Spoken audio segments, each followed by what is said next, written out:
I wanted everything that my parents had, but better, of course, at an extremely young age. By her early 20s, Jamie Tardy was the picture of success.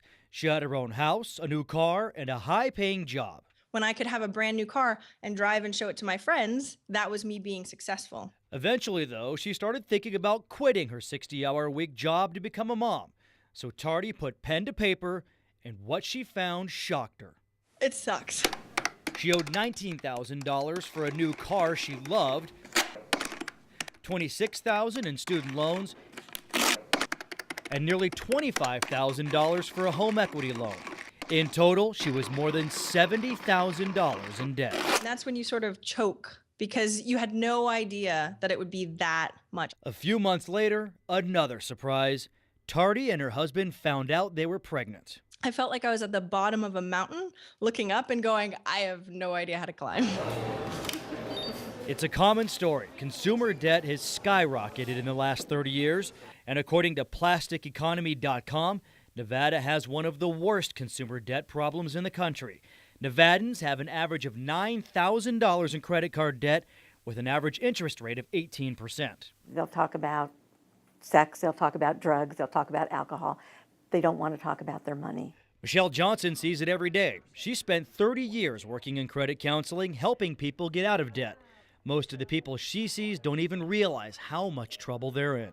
They're aggressive in thinking how much money they're going to make, and they underestimate how much money they spend and how much they owe, because we tend to know what our payment is to the credit card company. We very rarely tend to know what the balance is. Johnson says the first step is to do exactly what Tardy did. Sit down and figure out where you really stand financially. Write down everything you spend in a month, and then comes the hard part, cutting out anything that isn't absolutely necessary. Tardy says there are 3 key steps to getting out of debt. First, get a big win early. She sold back her brand new car to the dealer, only losing $1,000, then bought a used car for much less. It was a decision that was hard to make, but still, one decision, one day got rid of $12,000.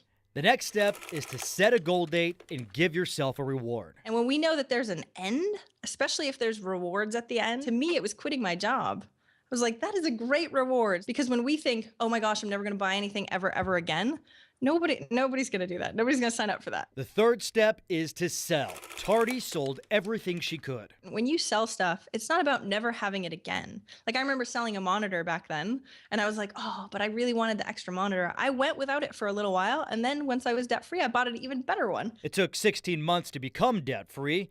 Shortly after, Tardy quit her job. She now has 2 kids and runs her own blog, eventualmillionaire.com, working only 20 to 30 hours a week, making more than she did in her high-paying job. I enjoy every single day, whereas before, I would dread Sundays, right? Mondays now are one of my favorite days of the week. I'm not saying that it's going to be super easy, but I'm definitely saying you can do it. And you can do it faster than you think. And once you get past that, then life begins. At least that's what happened to me.